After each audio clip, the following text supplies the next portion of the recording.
Nah, di situ ceritanya dulu ada 2 orang peneliti atau 3 orang peneliti asing masuk ke ruang itu melakukan penelitian selama 9 bulan. Yang satu meninggal, yang satu gila keluar dari tempat itu, terus dipakai untuk uji nyali, Mas. Real itu Om? Iya beneran, tempat itu ditulisi ruang uji nyali tapi nggak semua orang boleh masuk. Katanya di tempat itu ada medan magnet besar yang merusak gelombang otak orang.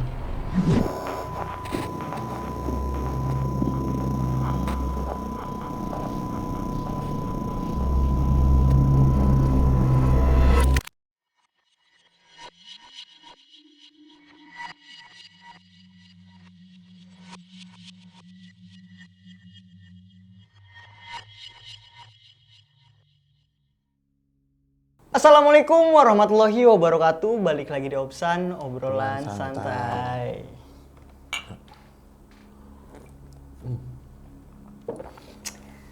Nikmat banget ya Allah. Nih apa ya Om ya? Kita bakalan bahas yang kaitannya sama jalan-jalan. Ada kaitannya sama jalan-jalan nih teman-teman. Mungkin Om Hao dan teman-teman pernah jalan-jalan ke museum. Oh pasti. Ya kan? Bapak Sami dalam bulan-bulan ini ada pernah ke museum tidak? Kalau bulan-bulan ini enggak, kalau tahun-tahun ini ada. Aku bulan datang ini. ke Museum Keris. Di Solo? Solo. Iya. Nah, pasti kan teman-teman atau Om Hao juga yang datang ke museum, gitu juga aku, itu kan merasakan sensasi yang berbeda ya. Bukan cuma persoalan lokasinya yang di daerah mana atau sepi vibes-nya tuh seperti apa, tapi juga berkaitan sama barang-barang yang ada di sana. Koleksi. Kayak iya kan? Kayak aku kesana ke Museum Keris kan lihat kayak keris-keris tuh kayak oh ini energinya begini untuk yang bisa merasakan ya Om ya. Iya. Tapi mungkin orang awam juga bisa merasakan apa yang berada di museum gitu. Karena kan ambience-nya, energinya mungkin juga dari cerita-cerita yang beredar di masyarakat atau mitos-mitos yang ada di museum tersebut. Gitu kan. Nah, kali ini aku sama Om Hao bakalan ngebahas museum-museum angker di Indonesia. Iya. Ya kan Om? Iya. Gitu. Nah kira-kira Om ya, museum menurut Om Hao yang paling berkesan itu di mana Om? Kalau saya, waktu ke Belanda Mas. Om Body Hao di World, Belanda. ya. Belum pernah aku. Enggak. Kejauhan Om. Enggak, kenapa Kejauhan, di ulangi sana? kejauhan. Di Indonesia. Di Indonesia, enggak. Bagi saya dulu nih, kenapa Iya, di Belanda? Karena iya. di situ ada namanya Museum Body World. Apa tuh Om? Museum yang isinya itu orang-orang yang manusia yang diawetin. Kan Indonesia nggak mungkin ada. Iya ya. Bener-bener manusia. Diawetin. Kadaver. Kalau kadaver kan memang untuk praktikum dan ada batas pemakaiannya. Kalau ini benar-benar manusia, Mas, dengan teknologi plastinasi. Saya sebenarnya 2 kali pernah mengunjungi museum serupa di Belanda sama di Bangkok, di salah satu universitas di Bangkok, di Fakultas Kedokterannya itu ada museum serupa yang isinya manusia yang orang yang mungkin masa hidupnya ingin mendonasikan tubuhnya akhirnya diawetin di situ. Dengan sukarela ya. Sukarela, tapi ada isu juga itu human trafficking, penculikan atau mereka Mr. X itu yang dipakai. Ini menurut saya Bayangin aja merinding. paling unik menurut saya, bagi saya ya, selama pengalaman gitu. Tapi kalau di Indonesia sendiri banyak Mas. Tapi menurut saya paling berkesan yang tadi itu di Thailand, di luar negeri. Oke. Di Indonesia kan katanya yang saya kunjungi paling museum sejarah, berkaitan dengan kesejarahan, benda-benda arkeologi itu sih. Nah sebelum yang di Indonesia nih Om, aku mau nanyain, ketika Om Hao datang ke museum di Belanda itu, atau yang di Bangkok, energinya seperti apa dan Om Hao rasakan sebagai manusia seutuhnya itu seperti apa Om di situ Om? Iya, di situ tentunya kan ya namanya kan ada pemerlakuan jenazah ya. Katanya kalau mandiin gini apa hati-hati gini ya karena jenazah masih merasakan sakit. Ya di situ macam-macam Mas. Ada mereka yang merasa mungkin memang menjadi donatur ya, menjadi mendonorkan tubuhnya mungkin merasa bangga, badannya lebih bermanfaat. Tapi mereka yang hilang arah juga banyak yang menurut saya ketika di situ dijelaskan bahwa mereka itu ingin badannya didonasikan, tapi kok nggak ada profil orangnya, masa hidupnya kayak apa, tanggal lahir, alamatnya di mana, terus fotonya dulu seperti apa. Karena ketika masuk situ ya semua orang itu sudah kondisi apa, dikulitin semua, dibedah gitu, dipotong-potong, dibongkar badannya gitu Mas. Baunya seperti apa di sana? Oh, ya biasa aja Mas, nggak ada Oh, baunya. nggak ada Karena, baunya, iya. karena sudah dikeringkan dengan teknologi plastinasi. Jadi benar-benar udah kayak manekin itu, tapi manusia asli. Dan kita bisa lihat organnya, otak, macam-macam. Cuman energinya, menurut saya ada yang bingung, ada yang sakit gitu, gitu sih Mas. Carut marut Dan banget sebelahnya, sebelah dari jasad itu ya ada orang aslinya. fotonya. Orang asli secara entitas astral di sebelahnya. Oh, Dan dibentuk-bentuk Mas, dibentuk-bentuk bahkan yang di diorama reproduksi ada sepasang laki-laki perempuan yang bersenggama di situ. Bahkan alat kelaminnya dilihatkan gitu. Jadi ada potongan alat kelamin laki-laki, alat kelamin perempuan, kemudian janin dari usia 1 minggu sampai mau lahir itu ada Mas semua gitu. Ada rahim, ada antara kagum dan deg-degan berarti kesana Om ya? iya, tapi saya penasaran sih memang kalau di Belanda memang lebih gede daripada di Thailand gitu. Dan di Belanda memang ada di pusat kota Amsterdam di tengah. Kalau di Thailand memang kita masuk jadi ngisi buku tulis, tamu, bayar sukarela gitu. Jadi itu di museum ini Fakultas Kedokteran salah satu universitas besar di Thailand gitu. Tapi kalau di Belanda memang komersil, memang bayar berapa euro gitu. Terus ada tes kesehatan kita gitu kan. Oh, Menurut saya itu paling berkesan dan menarik sih, karena di sini nggak bakal ditemuin. nggak ada sih ya. Manusia diabetes di museum itu nggak ada di sini. Oke, Bagi saya ya. Kalau kita ngomong di Indonesia, kemarin waktu ke Jakarta belum lama ini saya ke Museum Nasional gitu ya, lihat prasasti. Terus sama keluarga bulan kemarin juga ke Museum Manusia Purba di Sangiran sama anak saya gitu. Anak saya sering, berapa hari yang lalu saya ke Museum Kereta Api Ambarawa juga sama anak saya, jadi sama anak istri gitu. Jadi sama keluarga saya agendakan memang 1 bulan itu 2 kali mengunjungi museum sejarah. Gitu. Jadi kadang edukasi ke anak gitu, dan istri juga ini sih Mas kayak interest gitu loh, lihat kalau diajak jalan-jalan ke museum-museum gitu. Jadi kita kayak keluarga museum jadi. Keluarga museum, siap Om. Iya belum lama baru berapa hari kemarin ke Museum Kereta Api, bulan kemarin ke Museum Manusia Purba gitu. Dan itu berkesan Om? Berkesan. Ada rasa-rasa sensasi yang berbeda nggak antara museum satu sama lainnya? Pasti, benda-benda koleksinya pasti ada. Dan jadi pembicaraan saya sama istri biasanya ngerasain energi apa yang ada di situ, kilas baliknya apa gitu. Jadi kemarin kita bandingin museum kereta api di Belanda di Utrecht sama museum di sini gitu ya. Pantesan kalau kereta yang di Belanda nggak mau pulang, kan di sini ya kasarannya dirawatnya ala kadarnya, makanya nggak mau pulang. Jadi terkadang benda-benda museum itu bisa bercerita Mas mereka. Itu. Tapi nih Om ya, kalau tanggapan Om Hao sendiri, bener nggak sih kalau museum-museum terutama di Indonesia, nggak luar negeri dulu nih, museum-museum di Indonesia itu bisa disebut angker? Sebenarnya begini, kita ngelihatnya tentu kalau benda koleksi di museum itu benda-benda lama ya Mas. Iya sih. Pastilah menyimpan residual energi dan memori. Yang kedua, pemolasan sendiri juga perlu evaluasi sebenarnya. Ketika kita masuk ke museum itu terkadang gelap, remang-remang gitu ya. Terus yang lembab, sepi. Terus kadang kita berpikirnya malas baca karena keterangannya udah sepanjang skripsi gitu ya.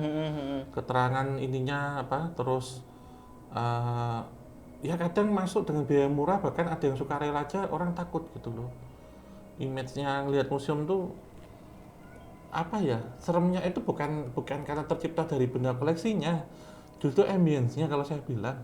Iya sih yang. Apalagi kalau ke sudut-sudut sendiri itu gitu. Saya aja kadang ya pelindang-pelinding gitu ya Mas ya. Iya, karena kayak apa ya Om, dibikinnya tuh emang kayak vibes-nya tuh horor sih, malah bener sih. Iya, terciptanya justru horor gitu, terciptanya betul, kesannya betul. gitu. Kesannya horor kelihatannya Jangan gitu. dikunjungin gitu. Tuh.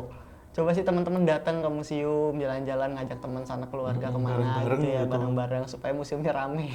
Terus gelap gitu Mas, nggak terawat Iya, gitu. pencahayaannya tuh emang artistik sih, maksudnya Iya, ada beberapa kayak memang gini yang kan misal koleksinya iya, di sini gini kan. lampu dari bawah gitu kan. Iya. Tapi yang nggak segelap itu juga gitu loh. Malah kayak masuk rumah hantu nggak sih kesannya? Iya, ada beberapa yang kayak gitu, apalagi benda-benda koleksi kuno.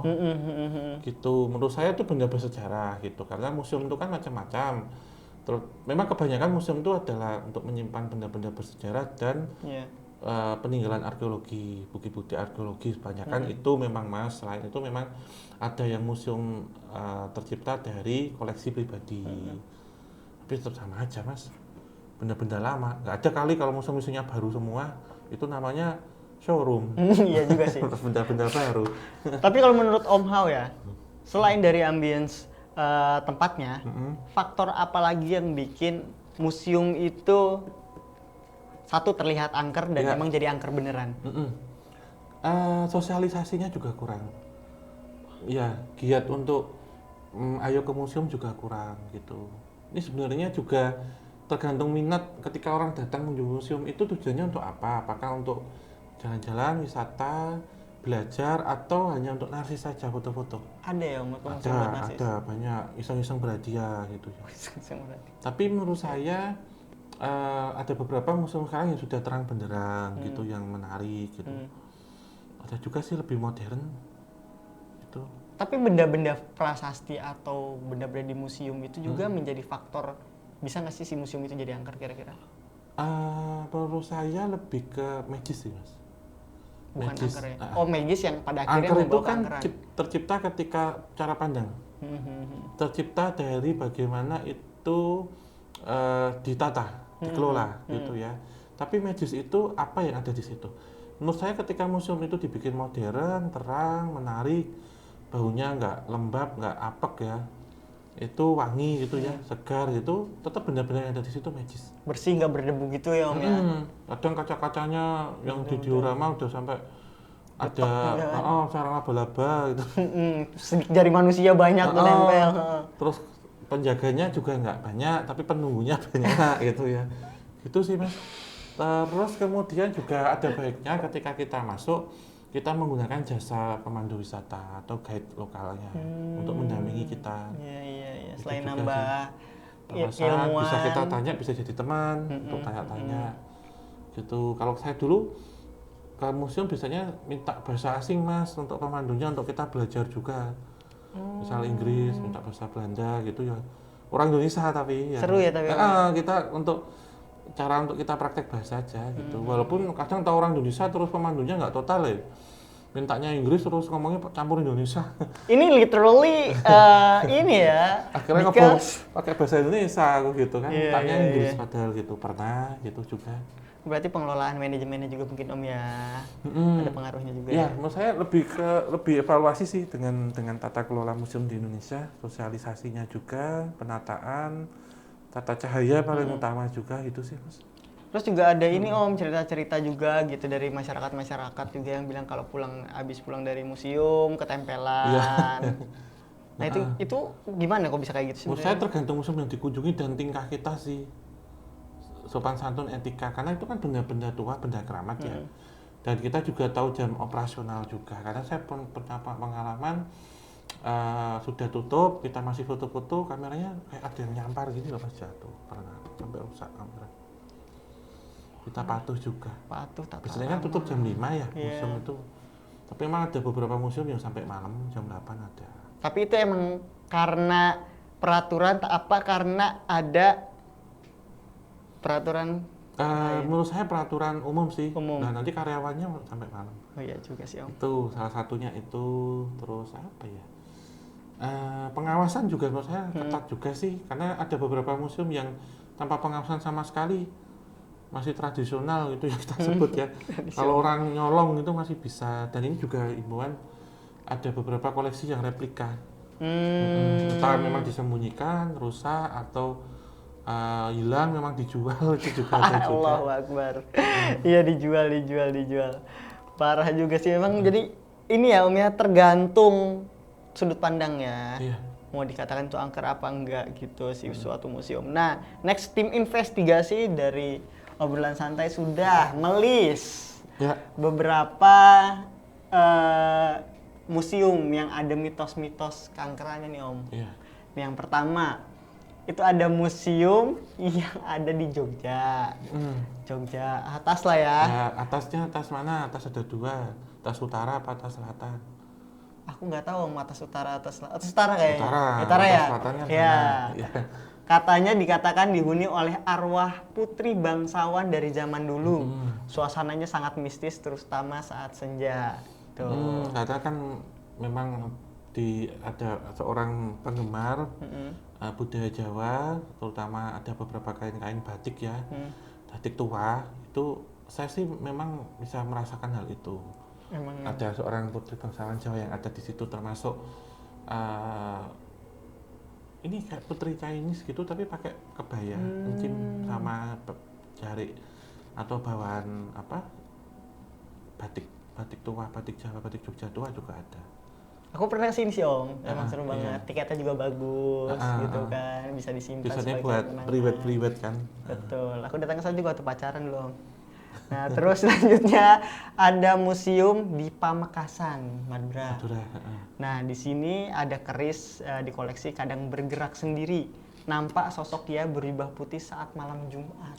Nah iya, termasuk Mas Ame ketika mengunjungi beberapa museum pusaka, terus museum yang bertema tentang perjuangan, itu Mas, kadang tempat-tempat koleksinya yang senjatanya itu yang sekarang jadi pusaka, itu sudah berapa banyak membunuh orang itu juga bisa dirasain loh Mas. Bisa Om, emang. Misalkan pedang dia sudah menggal berapa orang, nusuk atau keris ini sudah berumur darah, atau senapan, pistol, tembak ya, bedil gitu yang sudah membunuh berapa orang itu bisa kerasa. Betul Om, emang dari vibrasinya kadang Vibrasinya, panas dan lain-lain seperti itu. Sudah pernah dipakai untuk berapa kali untuk nembak itu bisa kerasa. Kadang auman suaranya, kedengaran minta tolong Dan atau lain rasa kalau tadi takut. yang disampaikan itu kan adalah kodamnya, sosok menyerupai itu. Dan menurut saya ketika saya mengunjungi museum, Mas Amin mungkin juga rasain pusaka ataupun senjata yang sudah memang dipakai perang dulu, itu pasti sebelahnya ada kok satu orang yang nunggu kodamnya nunggu. Jadi sama seperti di Body World tadi ya, di sini juga sama, ada nampak. Dengan sosoknya yang penggunanya kadang ya Om ya. Sama. Selanjutnya ada museum di Mojokerto. Nah, karena koleksi artefak Majapahit dan suasana tua, museum ini disebut punya koleksi benda mistis. Apa itu Om? Iya, macam-macam itu. Jadi beberapa benda-benda penemuan ya, penemuan artefak yang ada di wilayah konservasi peninggalan Majapahit itu. Tapi itu sebenarnya hanya seberapa Mas, karena kebanyakan ada di luar negeri, salah satunya di Amerika, di New York, di Metropolitan Museum. Bahkan di sana ada topengnya yang buruk, ada mahkota gitu. Itu tentu aura rajanya kuat banget. Tapi nggak di sini. Di sini. Iya, itu waktu ke Belanda sebenarnya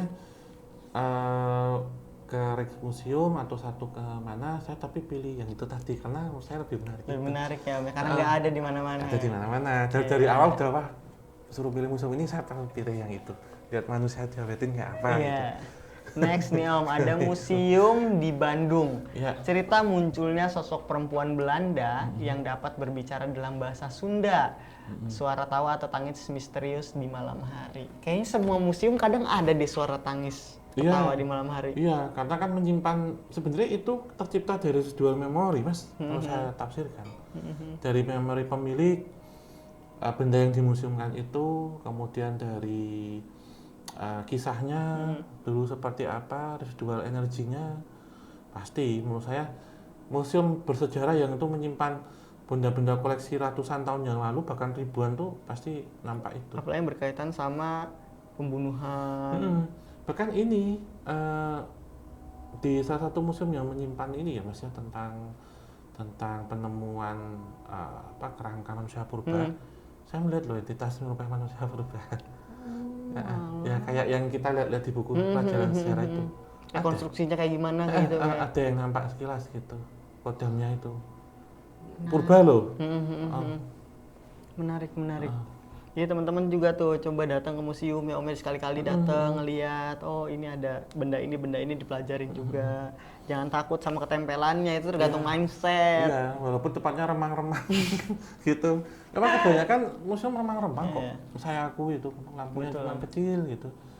Lanjut, ada museum kesehatan nih Om di Surabaya atau museum santet. Disebut-sebut banyak penampakan sundel bolong. Tangisan anak kecil terdengar, suasana menyeramkan di ruang-ruang tertentu. Nah, ini saya pernah ke sana juga Mas. Jadi yang Mas sebutkan ini yang pertama di Jogja tadi ya.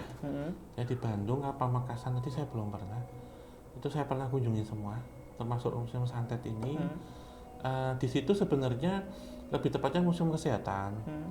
Jadi itu bekas rumah sakit kulit dan kelamin dulu, terbesar di Asia Tenggara. Rumah sakit bekas rumah sakit dipakai untuk museum Mas. Jadi itu museum kesehatan. Jadi di situ menyimpan benda-benda kesehatan baik medis dan non medis Mas. Seorang dokter yang punya. Pribadi berarti museum pribadi. Kurang lebih ya. Jadi di situ ada benda-benda kayak gini. Kalau kita masuk ke bekas rumah sakit dulu Mas, kan ada di situ ada kursi yang buat duduk kalau mau melahirin tuh yang ada cangkongannya gini tuh, terus alat-alat medis itu, terus di situ ada namanya ruang uji nyali. Itu dipakai untuk uji nyali, salah satu reality show horor TV. Nah di situ ceritanya dulu ada 2 orang peneliti atau 3 orang peneliti asing masuk ke ruang itu melakukan penelitian selama 9 bulan. Yang satu meninggal, yang satu gila keluar dari tempat itu, terus dipakai untuk uji nyali Mas. Real itu? Iya beneran, tempat itu ditulisi ruang uji nyali tapi nggak semua orang boleh masuk. Katanya di tempat itu ada medan magnet besar yang merusak gelombang otak orang. Tuh di museum kesehatan. Terus kan tadi koleksi medis, ada koleksi non medis itu isinya macam-macam Mas. Ada air ponari misal gitu. Terus ada macam-macam apa ini paku utan ini orang sakit apa non medis lah di situ ada macam-macam Mas di situ. Dari beberapa paranormal air doa itu dilumpulin di situ Mas. Beneran. Menarik ya. Ya memang kalau saya sih waktu itu memang ada beberapa entitas yang disebut tadi, tapi kebanyakan memang entitasnya itu bayi-bayi karena itu kan rumah sakit RSKK ya. Banyaknya aborsi di situ. Jadi aborsi yang dilakukan untuk medis sebenarnya karena rumah sakit kulit dan kelamin dulu terbesar di Asia Tenggara. Bekasnya terus dipakai untuk museum sekarang. Menarik teman-teman, boleh di list tuh menjadi museum next itu buat kesana tuh ya.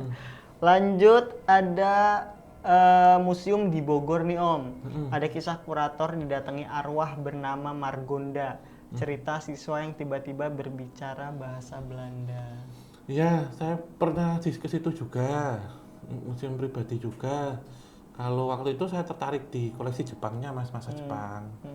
Tapi waktu itu KTJ ya, waktu itu kerjasama dengan Trans7, ini saya sebut ya di on the spot itu kita syuting situ tapi nggak lolos tayang karena banyak adegan gore di situ yang saya ceritain. Jadi saya ceritain tentang pedang Shin Gunto atau katana yang nebas banyak orang Mas, terus peragaannya dan juga pedangnya itu auranya panas banget merah gitu.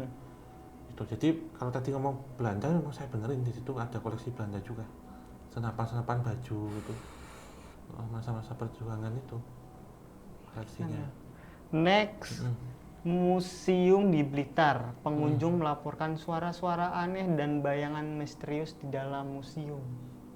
Wajar sih ya kalau ini mungkin hampir di seluruh museum juga ada ya kayak seperti ini. Iya, terutama di koleksi ini ya milik orang asli. Misalkan tuh kalau saya pernah lihat itu baju pejuang atau orang ini ya itu berdarah berlumuran darah. Dan dipajang. Iya memang. Ditanya ini tuh dapat dari mana? Kata ngelucutin orang gitu. Maksudnya Belanda ditembak. Jadi orang Belanda Mas, jadi orang Belanda dilucutin, bajunya disimpan koleksi terus diminta museum gitu loh. Buat kenang-kenangan katanya buat gitu. Kenang-kenangan. Terus ada atau darahnya gitu. Lanjut, museum di mana ini?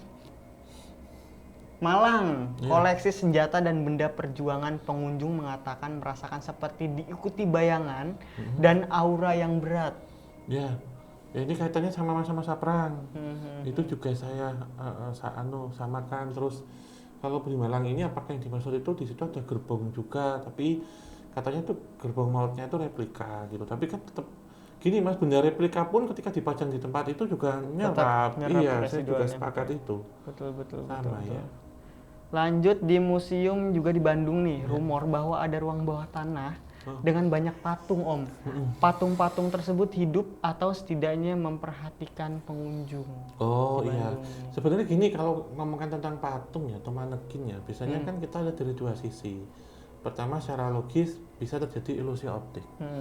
Ketika patung itu di satu tempat kemudian disorot lampu, maka dia menjadi objek dominan dan kita merasa dilihat atau diikuti. Memang iya, itu ilusi optik. Mata akan melihat ke situ terus. Kalau kemudian yang kedua secara metafisik, ya kalau kita ngomong patung ya tetap ada yang masuk mas apapun itu. Koleksi baru juga kalau ditaruh tempat seperti itu masuk gitu. Jadi ini Om ya, emang Jinjing itu kan suka ya di dalam-dalam patung, terus juga lukisan gitu. Apalagi ini museum ya kan teman-teman. Nah, yang terakhir nih Om ya, Iya. museum di Jakarta. Iya. Dulunya kantor pemerintahan Belanda dan memiliki ruang bawah tanah. Konon sering terdengar teriakan atau bau darah dan juga penampakan bayangan hitam. Iya, kan sebenarnya konon ceritanya kan tempat ini dulu menjadi balai kota, tidak jauh juga ada gedung pengadilan dan eksekusi hukuman mati juga di depan bangunan ini. Kemudian juga menjadi saksi waktu terjadi geger pecinan di situ juga. Terus ada ruang penjara diduga itu yang ada bola-bolanya tuh. Itu juga residual energi juga dan memori mas. Jadi sebenarnya tidak semata-mata itu ulah jin ya, atau sebutnya gampangnya orang meninggal atau apa gitu. Tapi residualnya yang itu ketangkap. Ya udah nempel aja di situ karena benda akhirnya koleksi. terputar lagi gitu. Itu juga bisa ada dua hal itu gitu. Terus gimana Om caranya kita untuk memperlakukan benda-benda koleksi kayak gitu Om? Iya, tentunya kita menjaga adab sopan santun ketika masuk ya. Jangan memotret ketika ada tanda kamera ditilang. Ada ya? Ada. Oh iya ada iya. Ada yang memang tidak boleh publish ya. Misalkan itu koleksi langka motif batik misal. Misalkan itu batik keraton atau koleksi pribadi atau apa itu tidak boleh sembarangan. Karena takutnya ditiru mas. Atau nanti dibikin replika tanpa persetujuan, perizinan gitu. Nah tentunya diciptakan aturan itu yang menjadi penjaga itu tidak semata yang visible, tapi juga invisible. Itu juga, itu hati-hati. Kemudian kadang kita moto yang ada di dalam diorama berkaca kita foto nanti mantul kameranya nanti nggak kelihatan. Ada juga yang hitam semua juga ada. Kadang saya ditutup gini sama mereka. Iya sebenarnya sering banget Om dengar kejadian-kejadian seperti itu di museum. Jadi kita menjaga sopan santun, izin untuk apapun. Izin foto ya, izin gitu foto ya. atau izin dengan pengelola dulu, biar nanti mungkin ada kayak kartu pasnya untuk boleh foto. Terus yang kedua ada baiknya kalau ke museum, kalau mungkin ini ya mental atau tujuan kita memang untuk belajar mah beda ya. Kita pelajari tak lama, memahami penjelasannya apa gitu ya. Tapi kalau kemudian hanya ingin tahu atau ada rasa takut, pakailah jasa pemandu. Itu ya biar membantu juga kan, membantu, menemani, juga kita bagi rezeki itu juga. Jadi biar nggak sendiri dan kita dapat informasi. Itu datang rame-rame gitu sih. Dan untuk pengolahan menurut saya lebih familiar aja sih ya, terutama untuk Gen Z, Alpha, Beta sekarang biar mereka ada giat ke museum. Betul. Gitu biar museum tidak sepi. Semakin sepi semakin angker menurut saya gitu ya. Iya masih makin banyak isu-isu yang beredar nantinya ya. Iya itu juga. Jadi menurut saya itu sih mas, karena saya amati itu saya menyenangkan ketika datang ke museum. Betul, sepakat sih. Dan itu sudah saya tanamkan ke anak-anak saya gitu, nanti terus ada giat museum, saya ajak untuk ke museum gitu. Menarik. Nah selanjutnya nih Om, kalau misalkan nih ada satu museum memang udah dicap angker, itu apa bukan hanya dicap angker deh, emang angker betulan. Nah, emang banyak kejadian mistis di situ. Yang dilakukan itu harusnya apa? Apa dibiarin aja atau dilakukan pembersihan? Menurut saya tetap ada pembersihan sih. Mungkin ritual-ritual khusus, bukan musyrik ya, tapi mungkin mengurangkan mereka gitu, atau ruatan atau apa. Menurut saya pembersihan itu luas loh mas, tidak hanya pembersihan secara metafisik loh, tapi juga fisik loh. Perawatan terutama tidak berdebu, dibuka mungkin ruangannya biar lebih Matahari sirkulasi masuk. bagus ya. Gitu, karena semakin lembab justru bisa merusak koleksi itu sendiri. Oh iya, jamur. Berjamur, rapuh gitu. Ya. Ya ini kembali lagi ke pengelola museum sih menurut saya, selain sosialisasi juga perawatan, dan mungkin jika diperlukan untuk hal-hal yang non fisik juga diperlukan menurut saya, karena itu benda-benda lama ya. Itu maksudnya benda-benda sepuh semua ya dari situ. Nah misalkan nih Om ya, ada orang awam atau teman-teman Sobat Japanika mau datang ke museum nih, bagaimana nih Om mereka supaya nggak kena kejadian nggak dapat kejadian mistis, jadinya emang kejadian-kejadian yang seru-seru aja, belajar dan lain-lain untuk terhindar hal-hal itu Om. Pertama tentu tujuan, yang kedua kita bawa banyak air putih, minum gitu ya. Apalagi kalau museumnya tanpa AC gitu ya, panas biasanya. Yang ketiga, ketika kita keluar dari tempat gelap, cari tempat yang terang. Kan kebanyakan museum pun buka siang hari. Kalau museum siang hari aja nggak pada datang, pagi malam. Betul. Iya tuh mas. Terus yang berikutnya ya jangan aneh-aneh, jangan niat jahil. Misalnya mega-mega, misalnya jangan disentuh jangan. Kita ikuti aturan tertulis dulu. Itu paling penting menurut saya. Karena mungkin kita bisa mengelabui, atau penjagaan secara nyata jarang atau tidak ada. Namun penjagaannya tidak nyata, kita percaya loh bahwa benda itu, bagi benda tua itu pasti ada kodamnya di sekitar itu.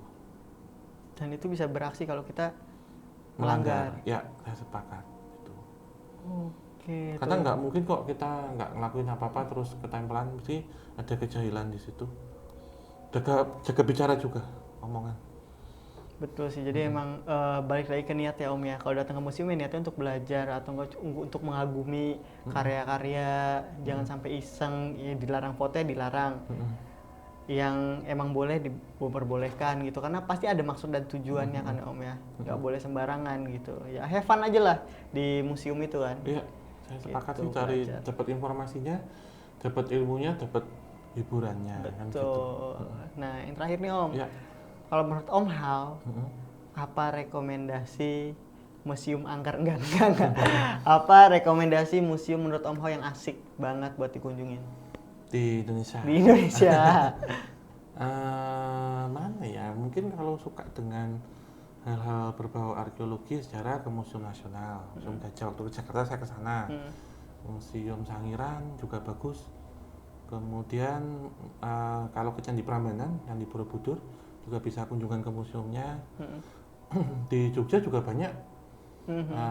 Ada museum di Keraton, ada Sono Budoyo, ada Monumen Jogja Kembali gitu. Kalau ke Solo ada Museum Keris juga, dan satu lagi di Radia Pustaka juga banyak sih mas.